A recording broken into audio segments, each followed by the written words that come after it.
Ce mardi-là, du haut des coteaux de la vallée de la Seine, le quartier de la Coudray s'était presque fait oublier, caché à demi derrière les épaisses frondaisons et les années d'exclusion. L'opération En Rue cadre un réveil de 767 logements. Dans le chantier, les grandes barres disparaissent, mais quelques rares bâtiments sont réhabilités. C'est le cas de cet immeuble, autrefois destiné aux enseignants de l'école Michel Fournier. Alors que le quartier fait peau neuve, l'immeuble qui interroge et concentre les regards aujourd'hui se dote quant à lui d'une double peau. L'atelier de la Seine et les deux architectes, Alexandre Andréassian et Lionel Pénisson, sont concepteurs du projet, et c'est ce dernier qui présente l'opération. D'emblée, on s'est positionné dans la candidature en n'adoptant pas le système classique d'isolation par l'extérieur, c'est-à-dire en enveloppant tout le bâtiment, y compris les balcons, avec un isolant. Parce qu'on s'est aperçu que ça réduisait, si on isolait, si on voulait avoir une performance thermique, la performance thermique demandée, il fallait qu'on isole les balcons et donc on réduisait la profondeur des balcons. Ça obligeait donc à un linéaire d'isolant qui était considérable, qui doublait quasiment la surface de la façade. Et donc plutôt que d'investir l'argent dans cet isolant, on a privilégié en fait une solution double peau, voilà. Mais qui est une solution double peau qui n'est pas du tout une solution classique comme on en fait d'habitude avec un simple vitrage à l'extérieur. Là, en l'occurrence, c'est un double vitrage. Donc du coup, ça pose la question des surchauffes en été et d'où les stores à l'extérieur. Voilà.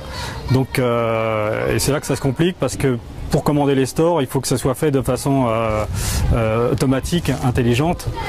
Là, avec les stores à l'extérieur, on arrive à la fois à combiner les questions de confort d'été et les questions de confort d'hiver. C'est-à-dire que les stores se baissent en été, l'orientation même des lames varie selon l'orientation, puisque là on est dans un cas de figure qui est finalement un cas de figure presque idéal. On n'a pas de masque d'immeuble en face, on est orienté est, sud et ouest, et donc il fallait que les lames puissent s'incliner différemment selon qu'on était à l'est ou à l'ouest, parce que lorsque le soleil est bas le matin ou l'après-midi, si vous avez les lames qui restent horizontales, le soleil passe quand même. Et par contre au sud, vous pouvez les avoir horizontales parce que avec l'angle solaire, vous pouvez du coup préserver la vue vers l'extérieur. Voilà. On fait un test de résistance. Donc de toute façon, les gens pourront, même si le système est piloté, ils pourront le chanter et prendre la main dessus.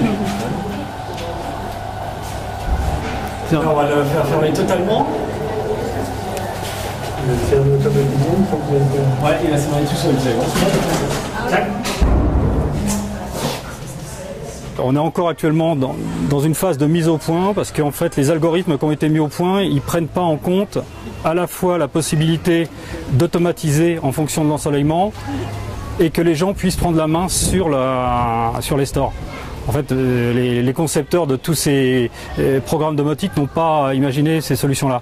Donc actuellement, on est encore en train de peaufiner le programme là, avec les fabricants qui sont des fabricants espagnols. Voilà. Alors pourquoi les Espagnols? Parce que les Espagnols, ils sont en climat continental et ils ont des climats chauds-froids aussi. Et donc ils ont de longue date mis au point ce type de système. Bien que là, ça soit un système allemand qui est un peu plus performant et plus esthétique que le produit espagnol qu'on avait imaginé initialement. Mais donc tout ça pour en revenir au fait que les Espagnols ont très souvent des doubles pots sur des balcons filants comme ça dans les façades d'immeubles de logement, parce qu'en hiver il fait très froid et puis en été il fait très chaud. Et en fait on a essayé de tramer de façon à être le plus possible en face des fenêtres existantes, de ne pas éviter d'avoir les poteaux en face. Et le problème c'est qu'on ne peut pas s'appuyer directement sur les balcons existants, puisqu'il faudrait pour ça faire des vérifications structurelles. Et donc la structure est indépendante. La charpente métallique qui reçoit les menuiseries en bois est totalement indépendante des balcons existants. Ça c'est très important. Et des menuiseries en bois dans de l'acier, c'est compliqué parce qu'il y a des questions de dilatation thermique différentielle. Et donc il a fallu qu'on réfléchisse de façon très très pointue sur la liaison entre la structure de la charpente existante et les menuiseries qui venaient s'inscrire dans la grille de la charpente. Le choix de la couleur, c'était comment? Non, alors le choix de la couleur, pareil, on était encore une fois dans une configuration un peu idéale, puisque quand on arrive vers le bâtiment, derrière on a toute la lisière de la forêt, la frondaison d'arbres, et donc on voulait que le bâtiment se fonde dans le paysage. Donc on a choisi des couleurs qui étaient plutôt jaune-vert. Alors pourquoi jaune? En fait, lorsqu'il y a une ombre portée sur les stores, les lamelles jaunes, en fait on les perçoit plutôt verts. Sur les débris verts, on les aurait perçus plutôt sombres, marron foncé ou noir.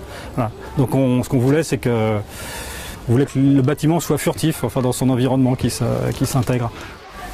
Par ces innovations, le projet a été lauréat lors de l'appel à candidature Réhabilitation durable session 4 de l'ADEME et a reçu l'attribution du label Cercal, Patrimoine, Habitat et Environnement.